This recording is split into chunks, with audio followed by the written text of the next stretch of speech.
આજે સોમનાથથી કોંગ્રેસ જે છે તેમના દ્વારા ખેડૂત આક્રોશ યાત્રા જે છે તે શરૂ કરવામાં આવી છે। છેલ્લા ઘણા સમયથી કમોસમી વરસાદના કારણે જે ખેડૂતો જે છે તેમનો મુદ્દો લઈને કોંગ્રેસ જે છે તે આ યાત્રા 10 દિવસ જેટલા સૌરાષ્ટ્રના અલગ અલગ વિસ્તારોમાં ફરવાની છે।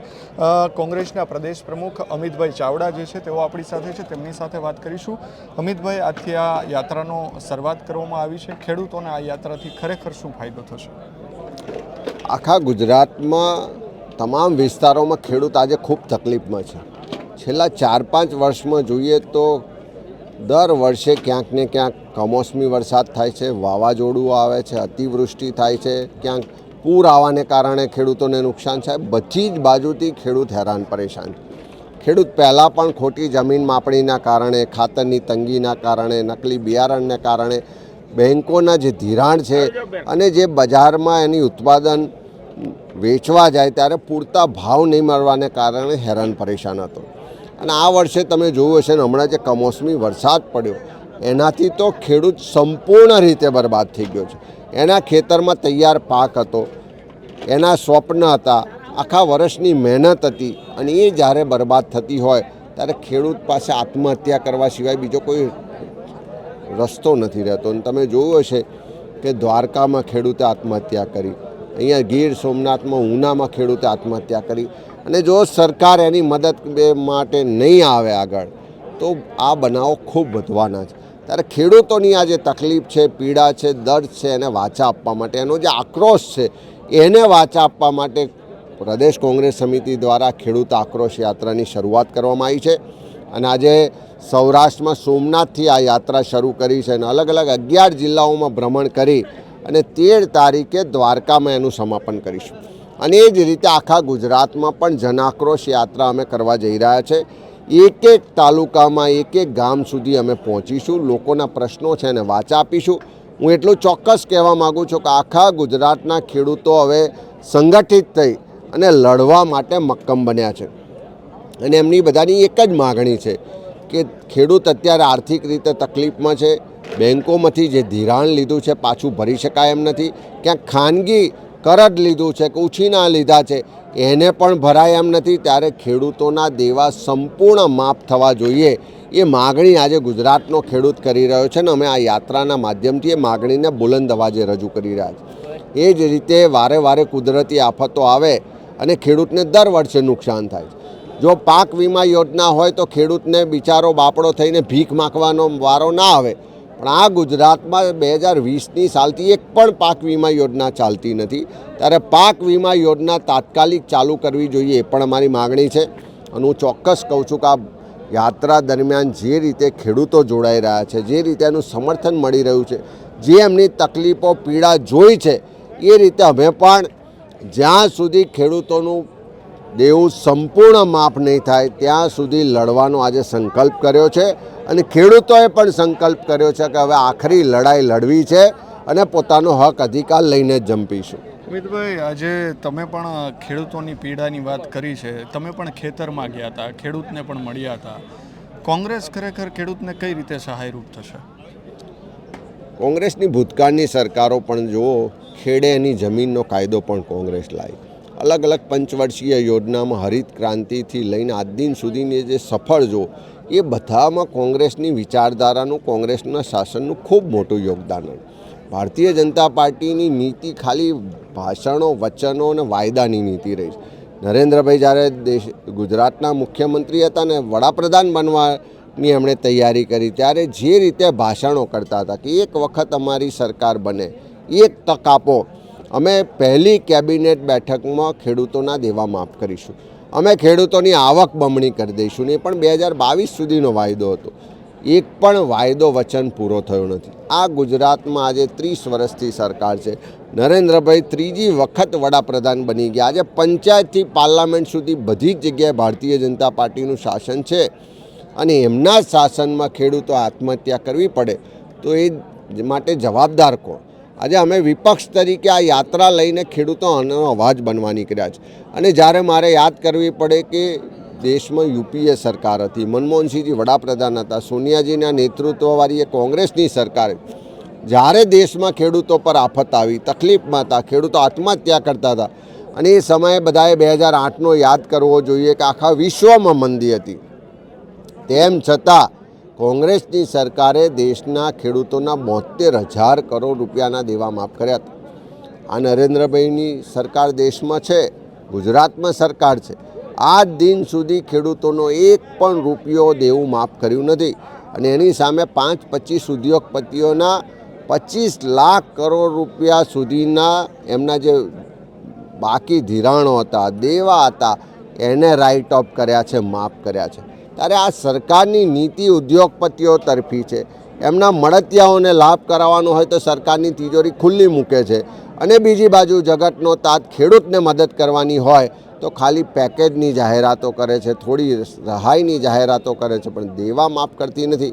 પણ આ વખતે અમારો સંકલ્પ છે કે જ્યાં સુધી ગુજરાતના ખેડૂતોના સંપૂર્ણ દેવા માફ નહીં થાય ત્યાં સુધી અમારી આ લડત ચાલુ રહેવાની છે. અમિતભાઈ, મુખ્યમંત્રી ભૂપેન્દ્ર પટેલ છે, તેમણે એક વાત એવી કરી હતી કે જ્યાં ઇતિહાસનું અત્યાર સુધીનું સૌથી મોટું પેકેજ જે છે તે ખેડૂતો માટે જાહેર કરવામાં આવશે. કેવી રીતે જુઓ છો?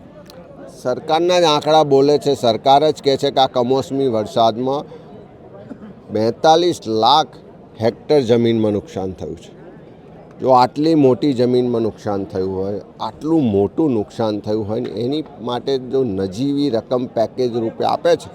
આપણે અનેક પેકેજો જોયા છે કે જાહેરાતો ખૂબ થાય છે, પણ જ્યારે આપવાની વાત આવે તો આ ડોક્યુમેન્ટ લાવો, આ પુરાવા નથી, આ હકીકતો નથી, ટેકાના ભાવે ખરીદવાની વાત કરે છે. પણ જ્યારે ખેડૂત એનો માલ લઈને માર્કેટમાં જશે ત્યારે પેલો ખરીદવાવાળો કહેશે કે આ તો આમાં ભેજ છે, આની ક્વોલિટી સારી નથી, આની ગુણવત્તા સારી નથી, એટલે તમને ભાવ નહીં મળે, કડદો થશે. એનો મતલબ કે આ ભાજપની સરકાર ખાલી જાહેરાતો કરે છે. તમે ઉત્સવો તાઇફા પાછળ કરોડો રૂપિયા ખર્ચો. તમે સ્ટેચ્યુ ઓફ યુનિટીમાં કોઈ કાર્યક્રમ થાય કે ગાંધીનગરમાં કાર્યક્રમ થાય તો એક ડીશ જમવાની જે હોય છે 2,000 ને 4,000 રૂપિયા આપો છો. અને જ્યારે એ અનાજ પકવતો જગતનો તાત ખેડૂત તકલીફમાં છે અને એને મદદ કરવાની વાત આવે છે, એના દેવા માફ કરવાની વાત આવે છે, ત્યારે તમે પાછી પાની કરો છો. એટલે એનો સ્પષ્ટ મતલબ છે કે તમારી નીતિ ને નિયતમાં ખોટ છે. અને આ ખેડૂતો હવે ભાજપની નીતિને નિયતને ઓળખી ગયા છે, એટલા માટે જ રસ્તા પર ઉતર્યા છે. અને આવનારા સમયમાં એ ખેડૂત કોઈ ભીખ નથી માગતો, એનો અધિકાર માગે છે. કારણ કે અત્યારે સરકારની તિજોરીમાં જે પૈસા જમા થાય છે એમાં સૌથી મોટો જો હિસ્સો હોય તો પણ સામાન્ય લોકો જીએસટી ચૂકવે છે. સામાન્ય લોકોથી તમારી તિજોરી ભરાતી હોય ને સામાન્ય લોકોને મદદ કરવાની હોય ને જો એમાં સરકાર ઉદારતા ના રાખે, એને પ્રાથમિકતા ના રાખે તો ચોક્કસ આંદોલન થવાનો છે, વિદ્રોહ થવાનો છે, એક નવી ક્રાંતિ થવાની છે. અને હું માનું છું કે આ ખેડૂતોની યાત્રાથી આ નવી ક્રાંતિની પણ ગુજરાતમાં શરૂઆત થશે. થોડા દિવસ પૂર્વે અરવિંદ કેજરીવાલ જ્યારે સુદામણા ખાતે એક સભા કરી તેમાં એક એવું નિવેદન આપ્યું કે ભાજપ અને કોંગ્રેસ ગુજરાતની અંદર પતિ પત્ની છે. કેવી રીતે જુઓ છો આ નિવેદનને? હું એમની ભાષામાં ને એમની જે સંસ્કાર ને વાણી વિલાસ છે એમાં નથી પકડવા માગતો, પણ જે અરવિંદ કેજરીવાલ પોતે જ લીકર સ્કેમમાં જામીન પર હોય, નરેન્દ્ર મોદીની આશીર્વાદથી કે એમની ભલામણથી કે એમની રહેમ દ્રષ્ટિથી આજે દેશમાં ભ્રમણ કરીને ભાષણો કરતા હોય, એમને જામીન ક્યારે મળ્યા? કે જ્યારે હરિયાણામાં એમના ઉમેદવારો ઊભા રાખવા માટે સંમત થયા. હરિયાણામાં કોંગ્રેસની સરકાર બનતી હતી. ભારતીય જનતા પાર્ટી સામે જે આક્રોશના મતો હતા, જે એન્ટી ઇન્કમ્બન્સી હતી, એના મતોને વિભાજિત કરવા માટે આમ આદમી પાર્ટીના ઉમેદવારો ઊભા રાખ્યા અને ત્યાં ફરીથી ભારતીય જનતા પાર્ટી. એટલે ગુજરાતમાં પણ જે ભાજપ સરકાર બધા જ વર્ગ વિસ્તારના લોકોને હેરાન પરેશાન કરે છે, બધા જ વર્ગ વિસ્તારના લોકો એની સામે નારાજ છે, ગુસ્સામાં છે. એટલે સરકાર સામેના જે નારાજગીના મતો છે, એન્ટી ઇન્કમ્બન્સીના મતો છે, એ વિભાજિત કરવા માટે આવી પાર્ટીઓને પડદા પાછળથી ઓપરેટ કરીને મદદ કરીને એક બી ટીમ તરીકે મેદાનમાં ઉતારે. અને એનો અનુભવ આપણે બધાએ 2022ની ચૂંટણીમાં જોયો કે આ બી ટીમના આવવાથી જે લોકો સરકાર બદલવા માગતા હતા, જે લોકોએ સરકાર વિરુદ્ધ મત આપવો તો એ મતો વિભાજિત થયા અને એના કારણે ભારતીય જનતા પાર્ટીની 156 સીટો આવી. આજે ફરી પાછો એવો પ્રયત્ન શરૂ થયો છે. અને કોના ઇશારે થાય છે, કોની મદદથી થાય છે, કેમ એમને જામીન મળ્યા, કેમ એમની પર આટલું મોટું સ્કેમ હોવા છતાં પણ ખુલ્લેઆમ ફરી રહ્યા. એનો સ્પષ્ટ મતલબ છે કે ક્યાંક ને ક્યાંક સરકાર સામે નારાજગીના મતોને વિભાજિત કરવા માટે આ પાર્ટીઓ સક્રિય થઈ છે. પણ ગુજરાતની જનતા હવે સારી રીતે ઓળખી ગઈ છે કે આ વિભાજિત કરવાવાળી જે મતો વિભાજિત કરવાવાળી જે પાર્ટીઓ છે એને આવનારા સમયમાં ક્યાંય સ્થાન નહીં મળે. જાકારો મળવાનો છે, ભલે ભાષણો કરે, વાણી વિલાસ કરે, પણ સાચી હકીકત ગુજરાતની જનતા હવે જાણી ચૂકી છે. તાજેતરમાં જ હમણાં દિલ્હી તમારે જવાનું થયું હતું. શું આગામી માળખું જે છે તે ક્યારે બનવાનું છે અને કઈ રીતની રણનીતિ રહેશે? અમે સંગઠન સૃજન અભિયાન અંતર્ગત વોર્ડ સમિતિ, શહેર સમિતિ, તાલુકા સમિતિ, જિલ્લા સમિતિ બધી જ જે નિમણૂકો છે એક ચોક્કસ સમય મર્યાદામાં છેલ્લા 3 મહિનામાં અમે પૂરી કરી છે.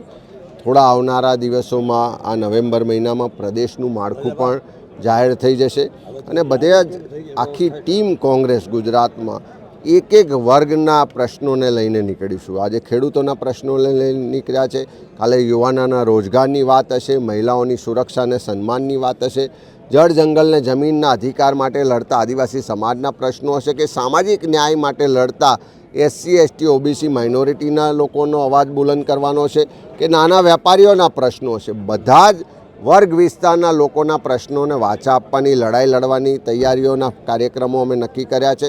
અને સાથે સાથે ગુજરાતમાં ચારે તરફ આ સરકાર જે અધિકારી રાજ ચાલે છે, જે અધિકારીઓ દ્વારા, ભાજપના મળતિયાઓ દ્વારા, ભાજપના નેતાઓ દ્વારા બેફામ ભ્રષ્ટાચાર ચાલે છે, એ તમામ ભ્રષ્ટાચારીઓને ખુલ્લા પાડવાના કાર્યક્રમમાં પણ લઈને આવી રહ્યા છે. ને અમે લોકો વચ્ચે જઈશું ને લોકોનું સમર્થન ને આશીર્વાદ મેળવીશું.